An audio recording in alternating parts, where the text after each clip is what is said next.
Cartilage rebuilding and cartilage reconstruction. Is that possible at an older age? Yes, it's possible. There's a certain way of doing it.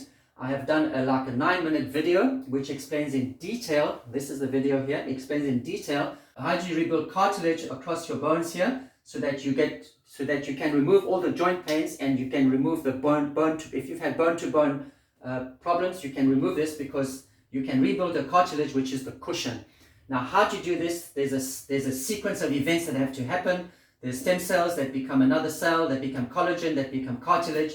There's signaling molecules. It has to be, so the cells here, they're called the chondrocytes, which chondro is a technical term for cartilage.